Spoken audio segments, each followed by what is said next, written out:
Alec Tackmann here. We're looking at GoAndPractice, Book 3. This is page 23, Paradiddles Part 2. So if you haven't checked out the Paradiddle Part 1 page, I'd recommend checking that out first, just so you got the foundation of what we're doing here. But basically, it's the standard paradiddle: right, left, right, left, right, left, left. But we're making a little bit hipper fills out of it than the standard, kind of stuff. So let's just jump right in.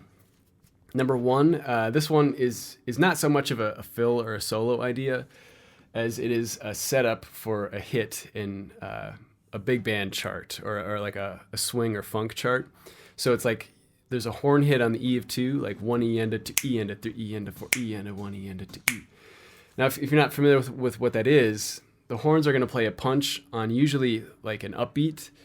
And then it's the drummer's job to punch the downbeat before it so the upbeat can bounce off of it. And they're usually listening for that to help put that punch like right in the pocket so it's right in time. So it's really important for the drummer to put a strong rim shot to set up, as they call it, the hit. So the regular paradiddle works pretty nicely for this one if you have a hit on the E of 2. So 1 E ended to E ended through E ended 4 E ended.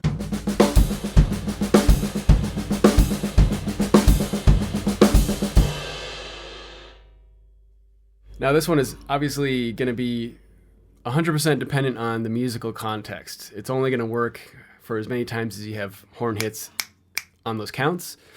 So I don't think this one's going to do as well as a solo. You just have to find the right song that it fits perfectly into. But another spot that this might be useful is if you just take one of them and you can use this to catch a hard hit on the E of 2 on the end of the song or in like a break in the middle somewhere. So if you're just cruising along, boom, boom, cha, cha, 1 E into 2 E, you just have, just go to the hi-hat instead and do the little bark thing when you get there. This one's pretty cool for that. So anyway, number 2 is, back to the solo fill idea. This is the same one that I played in the beginning of the video. This is just a single paradiddle over and over, and we're taking the single strokes of the right hand and putting them on the crash cymbals.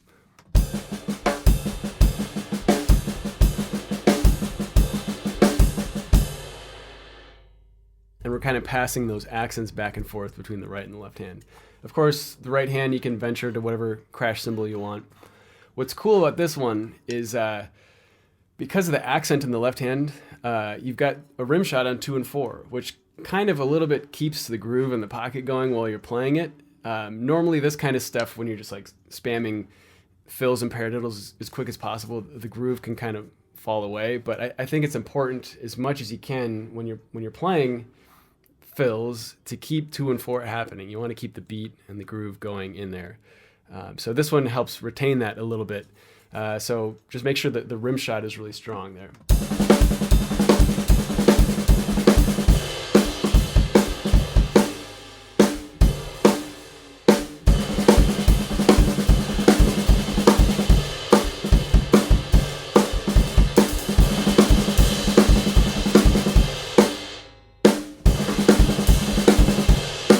So that's still there no matter what.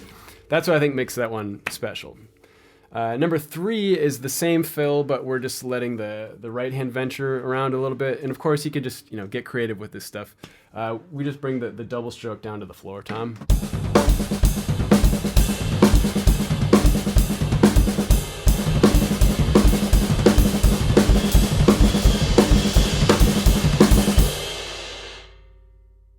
Of course, like the floor tom makes, kind of this more flabby, jumbled kind of sound. I personally wouldn't sit and play this one over and over, but it can kind of have a cool sound. You're going to need a little bit more strength in your right hand to make the double stroke happen on the floor tom. On the snare drum, you can just usually bounce them out a little more. And whereas the floor tom, you got to have that wrist stroke. And if you want, just like check out my other videos on double strokes, inverted double strokes. That kind of covers that kind of stuff. Number 4, this one's kind of a cool one here. Unsuspectingly cool. I first saw this done actually by Jeff Tain Watts in a video I was watching, and what surprised me about it was it's basically, I would say like one of the first things you would think to do messing around with paradiddles embellished. But it's like such an, I don't know, I don't want to call it like elementary idea, but the way he pulls it off is something I would have never thought to have done. It's basically, he's playing a standard paradiddle and he's voicing it in kind of standard ways, like, okay, take the right accent and let that travel, the left accent, let it travel.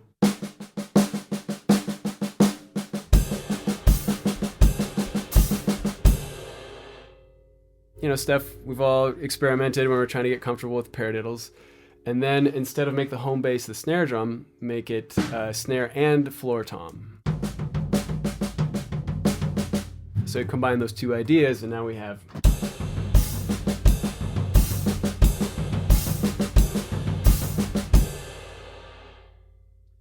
which doesn't sound very jazzy or hip at all, playing it slowly like that. But if you speed it up and like really just kind of embellish the surfaces you're hitting and your dynamics, you can actually, I think, build some really cool tension in a drum solo.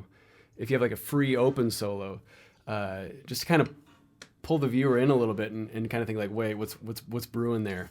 Another cool thing with this one is I'll use this a lot myself.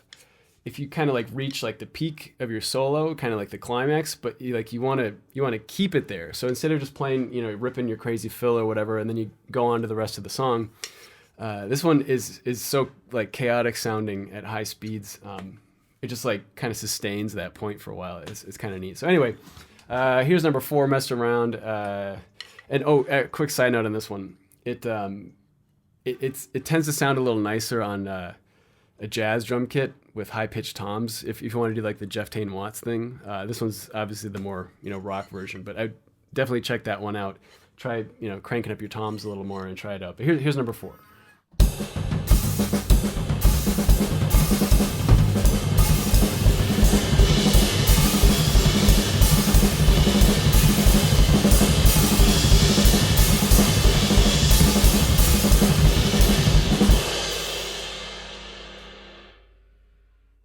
So this one's obviously everywhere. It like opens up the entire kit. Everything's firing at the same time. It's crazy. It's when you're playing it, it's kind of obvious what it is. Like it's just paradiddles. But I don't know, something about that one. I just always liked that one. Maybe it just took him playing it well to kind of, you know, trigger that in my mind as something that actually works. But anyway, that's number 4. And then lastly now here, number 5. This one's not as much of a fill. It's just kind of like an embellishment on a groove. So it's just regular paradiddle again. Right hand on, in this case, the bell. You can place it anywhere you want, though. Left on the snare. And we're just matching all these right hand hits with a bass drum. The left hand, of course, you got to pop the rim shot on 2 and 4. Then you get this.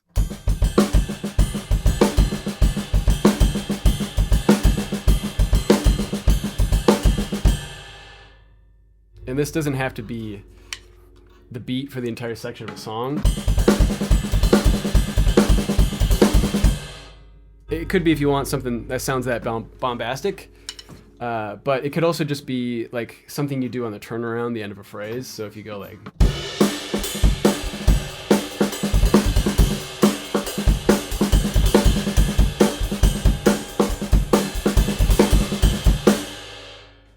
kind of do it every once in a while. But I think the bell is the best place for that one. It also kind of gives off that kind of like Neil Peart vibe. But we're just putting bass drums with those bells as well. So you're gonna need a quick double stroke on the kick drum for that one.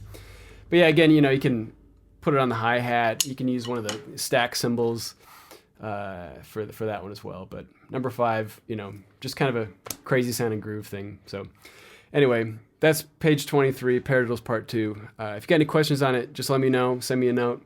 Otherwise, check out the books if you haven't. And thanks for watching. Thanks for checking out the channel. I much appreciate it. And I'll see you all on the next one.